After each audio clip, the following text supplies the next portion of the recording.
Manikganj bus stand এলাকায় গোল চত্বর ও flyover নির্মাণের দাবিতে মানববন্ধন কর্মসূচি পালন করেছে সাধারণ জনগণ ও রাজনৈতিক সংগঠনের নেতাকর্মীরা। বক্তারা বলেন, শহরে যানজট নিরসন ও জনভোগান্তি কমাতে অবিলম্বে উদ্যোগ নিতে হবে।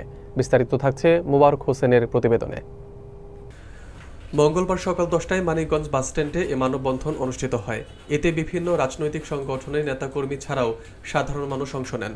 বক্তারা জানান, শহরে প্রতিনিয়ত তীব্র যানজটের কারণে মানুষ চরম ভোগান্তির শিকার হচ্ছে।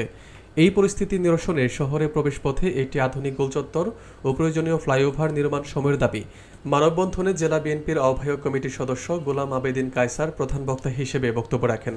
এ সময় সাবেক সাংগঠনিক সম্পাদক রফিকুল ইসলাম ভূঁইয়া হাবু, জেলা ছাত্রদলের সভাপতি আব্দুল খালেক শুভ, সাধারণ সম্পাদক সিরাজুল রহমান খান সজীব, শ্রমিক দল ও শ্রমিক ফেডারেশনের নেতারা বক্তব্য দেন।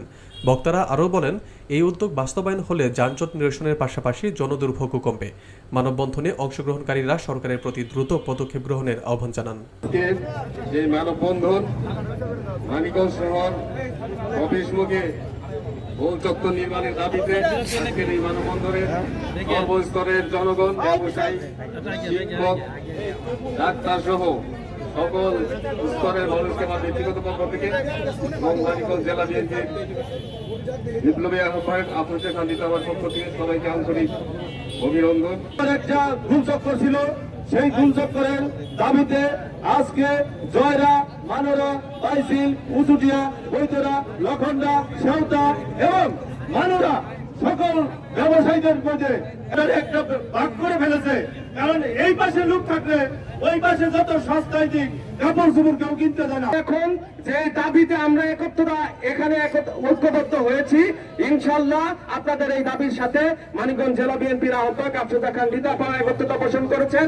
তিনি আসবেন আগামীতে, এসে দেখবেন কোথায় গোলচত্বর হলে ভালো হয় এবং আপনাদের সাথে এই গোলচত্বরের দাবি আদায় না হওয়া পর্যন্ত তিনিও রাজপথে থাকবেন। আমি আমার বক্তব্য দীর্ঘায়িত করবো না। মানিকগঞ্জ জেলা শহরে, এই ছোট্ট শহরকে দুটি ভাগ করে দেওয়া হয়েছে সুপরিকল্পিত ভাবে। আমাদের ওই পাশে, এই জয়রার ওই পাশে যদি আমাদের কোনো ভাই বোন বা আত্মীয় স্বজন বা যে কোনো সাধারণ মানুষ যদি কোনো রোগী থেকে থাকে, তার এই পার আসতে আসতে তার বেহাল অবস্থা হয়ে যায়। সম্মানিত উপস্থিতি,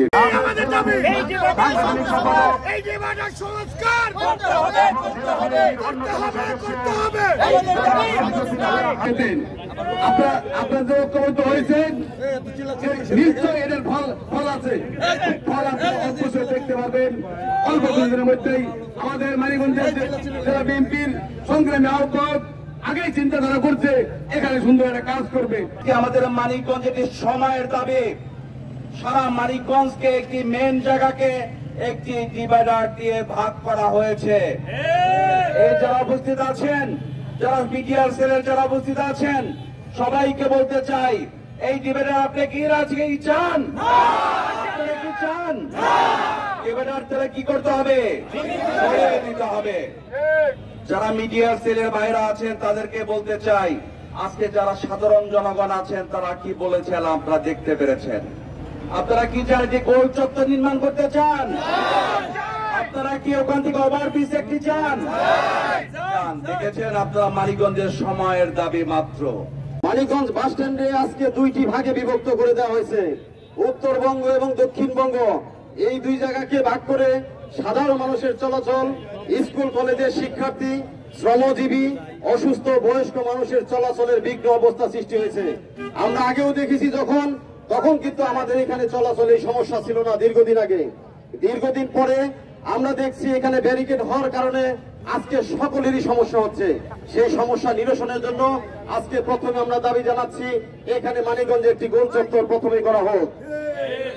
মানিকগঞ্জ একটি সুন্দর শহর এবং সকলেই আমরা মিলেমিশে বসবাস করছি, অথচ এই একটা ডিভাইডেড ধরে উত্তর আর দক্ষিণ ভাগ করে দেওয়া হয়েছে।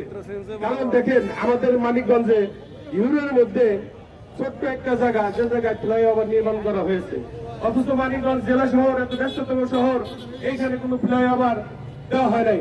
আমাদের মনে হয় এখানে ফ্লাইওভার অবশ্যই করা হয়েছিল ফ্যাসিস্ট সরকারের আমলে, যে মন্ত্রী ছিলেন তিনি এবং তার দোসররা এই টাকা পয়সা খেয়ে লুটপাট করে এই ফ্লাইওভারটাকে বাতিল করে দিয়ে এখানে ডিভাইডার দিয়ে এই ফ্লাইওভার দিকে ঘিরে নিয়ে